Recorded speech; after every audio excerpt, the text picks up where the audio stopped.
It's me, Lammer, here. We're reacting to another video.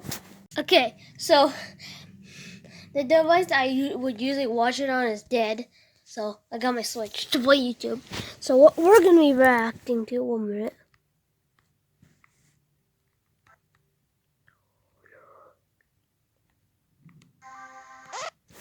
Oh, you saw all of it.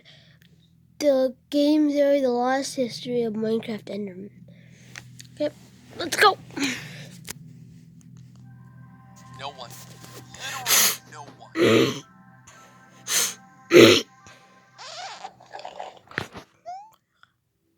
Oh, come on. You gotta be kidding me.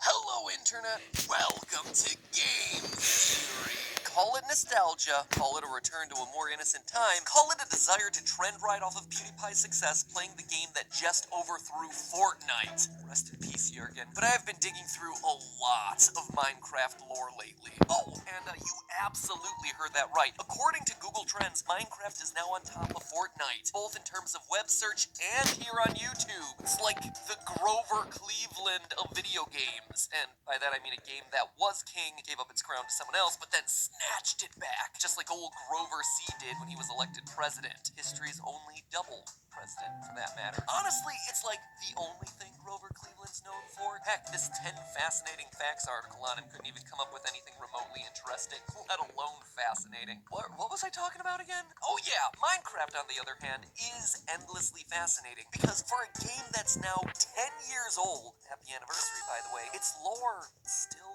hasn't been cracked. Oh sure, there's plenty of speculation and lots of really good ideas, but to my knowledge, no one has truly been able to piece together a final, all-encompassing, all mysteries of this world tied together lore solve. And so today, I don't really plan on doing that. I'm not even gonna pretend. I'm starting to learn that people take it really seriously when I say stuff like, today we're solving this. So let me instead say this quite honestly to you. I'm gonna do my best to start us on a journey to solve this thing. I want to start a conversation with all of you where we can pool our knowledge and Okay, I'm gonna pause so I can get more comfortable. put together my thoughts on pieces of evidence. Okay, I'm gonna get more comfortable real quick. I'll be right back. Okay, I think that's good. Together. I want to put together my thoughts on pieces of evidence that stood out as particularly interesting to me, propose to you what I interpret that to mean, and then leave further discussion in our collective communal hands. It's a theory. It's always a theory. And like any theory, it's meant to be discussed, analyzed, criticized, added to, tested. And because it's a theory about video games, it's meant most importantly of all to be fun. And if along the way we solve some deep-seated lore mysteries, great, more power to us. These games at the end of the day are puzzles to solve. And so I'm going to do my best to lead that charge in solving those puzzles. But I want you to be there with me every step of the way. And so our first step when it comes to solving Minecraft is tackling the Enderman. Originally programmed into the game as a joking reference to Slenderman, these tall, dark, and handsome creatures, well, just tall and dark, I guess, have become the cornerstone upon which all other lore in this game is built. Solving what the Endermen are is essential if we have any hope of truly coming to the definitive solution as to the hidden backstory of this game. And after exploring the design of survival mode, the gameplay decisions, even ancillary canonical content in books like the Ma Bestiary, surprise, surprise, I have myself a theory as to what they actually are. Admittedly, it's not a new theory. But what it lacks for in originality, it more than makes up for in evidence and observation. It is my proposal to you today that the Endermen aren't aliens, they're not ghosts. I almost thought that they were insects, but that one didn't pan out. No, what they are is human. They're brilliant humans. Humans who were in trouble, a literal fight for their lives and needed an escape. But in the process, they suffered a horrific fate, reducing them to the moaning shadows of a fallen civilization that they are now. So, in the true spirit of Minecraft, let's start building ourselves a theory, shall we? What do we know about these creatures? Well, first, we know that they're one of the game's neutral mobs, meaning that they're not going to attack you unless they're actively provoked. This is already interesting because it means that, in many ways, they come in peace. I mean, look at the list of mobs and all of their behavior patterns. Anything else that's next to you is either an animal, a villager, or a zombie pigman, which is weird and honestly merits an episode of its own for another day. Everything, and I mean everything else, is hostile, except for the Enderman. odd, tenuously peaceful relationship between us and the enderman, but it gets even weirder when you consider that they're the only other creatures other than Steve or Alex able to move blocks. Sure, they're picky about what blocks they pick up, but carrying blocks is an ability only shared between our character and the enderman. As the mob bestiary says, quote, they will not just pick up any block, but will choose only clay, dirt and sand, flowers and other plants, and rather oddly TNT. Some claim that enderman is indulging in a form of play or attempting to communicate. Speaking of communication, we also know that they can talk, or at least had the ability to talk. Listen to some of the sound clips from when endermen are idling near you. Yeah. Hear it? There's clearly a language here. A real language that we as humans can understand. Listen again. You should be hearing, hey. Hello. This next one is really clear. What's up?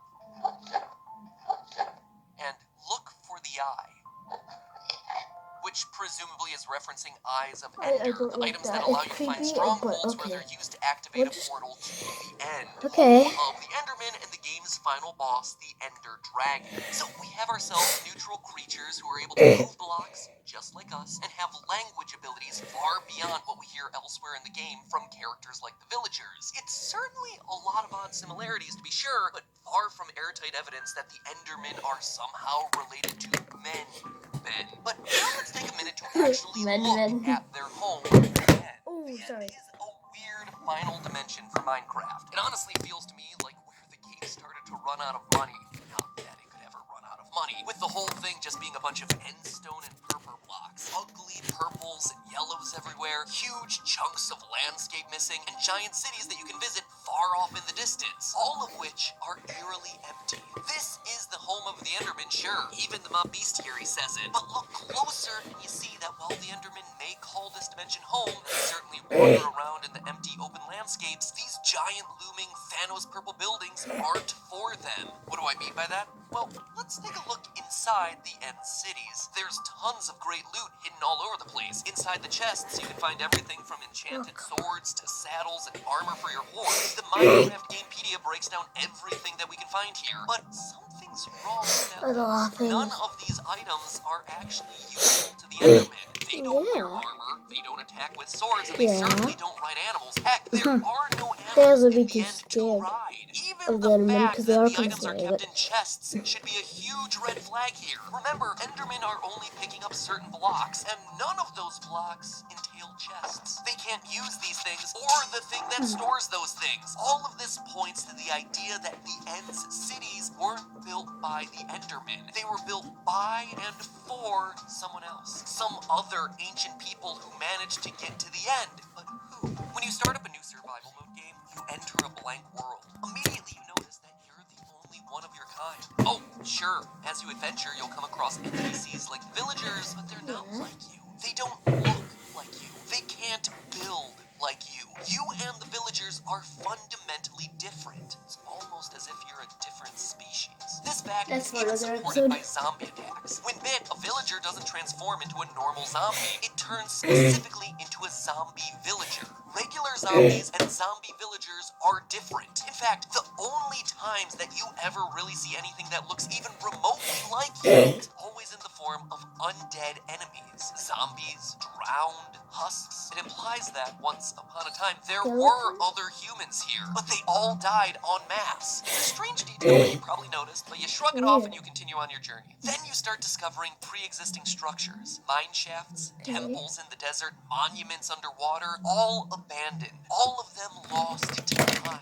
Again, you're the only person who can build things in this world, and you certainly didn't build any of these things, so where did they come from? Making things even more suspicious is the fact that ruins like desert temples are protected by cleverly designed booby traps, elaborate fake floors complete with pressure plates and grids of TNT. It all points to one thing: an advanced society of builders once lived in the overworld, but have since disappeared. So that begs the question, where did they go? Maybe they all died, which in turn led to the armies of the undead mobs that we have to guard against every night. And while I certainly think that that's part of it, it's not the whole story. Because we know that they went somewhere, teleported somewhere. And while they could have gone any number of places, we know for a fact that one of the places they ended up was the end. How can we be so sure? Strongholds. Strongholds are the hidden ancient ruins that contain massive portals to the end. Whatever this ancient society was, they were so advanced that they could figure out how to build these things, which in turn makes them more advanced than even you, the player. In survival mode, you can't craft the end frames necessary to construct this thing. In order to travel to the end, you must find these portals hidden within the stronghold. And let's stop there for a minute. I mean, have you ever thought to question that name? Stronghold? It's a pretty odd choice. Personally, I would think it to be like the portal room, or the gateway room, or the altar, or something, anything like that. those But are all instead, the better designers of than Minecraft named it stronghold. Stronghold, a term that refers to a highly secure structure built for defending against attacks. And there's that idea again, an ancient civilization of advanced builders that was quickly dying. A group of builders, just like our player, who were being threatened in the overworld and needed an escape. And what they created was a portal to another dimension, the end,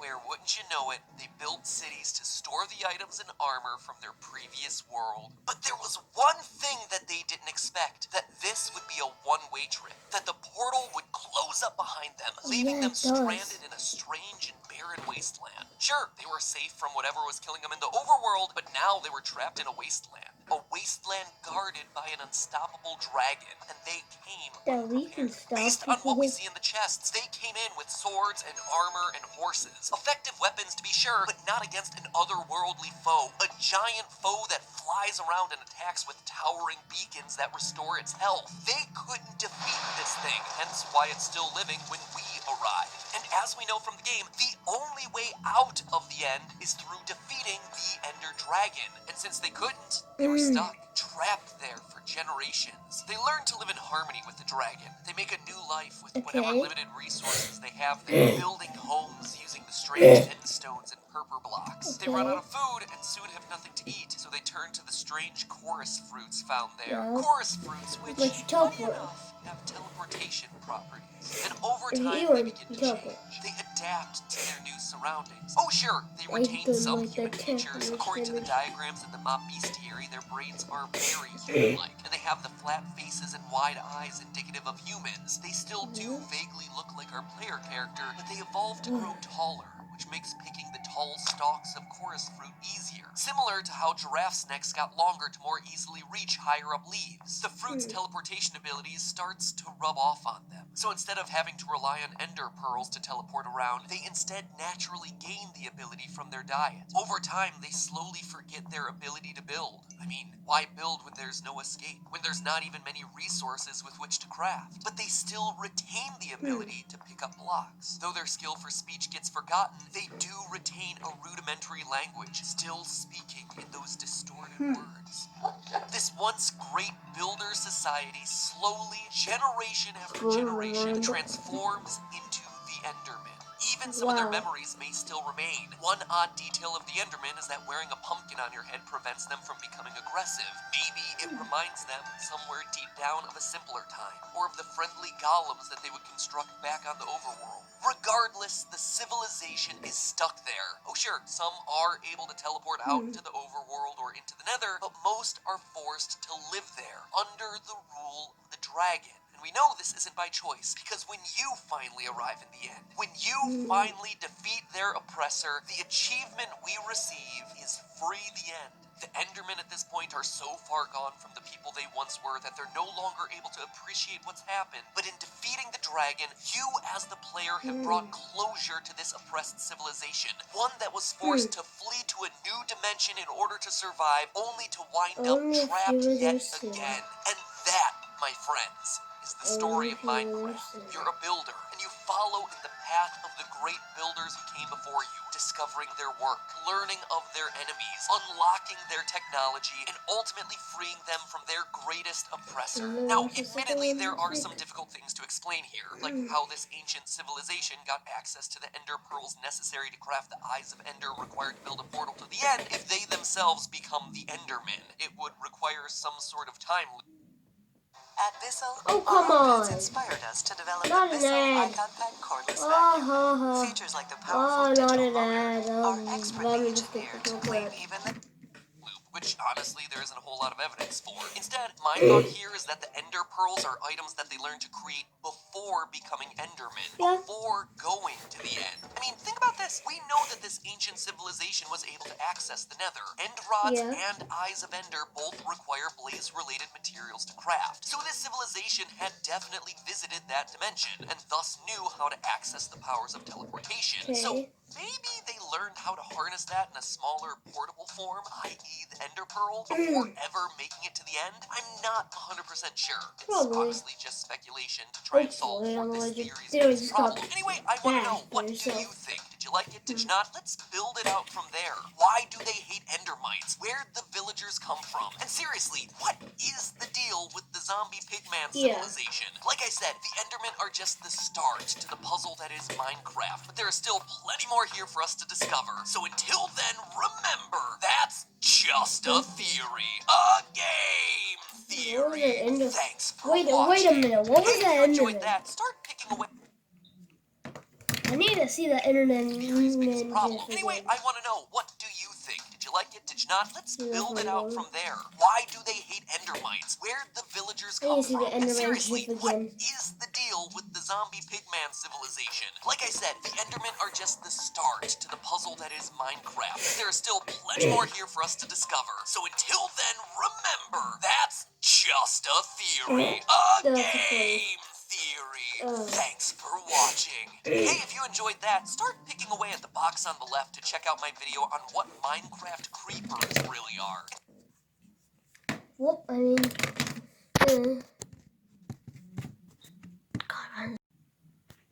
hey guys, okay, that was a good one.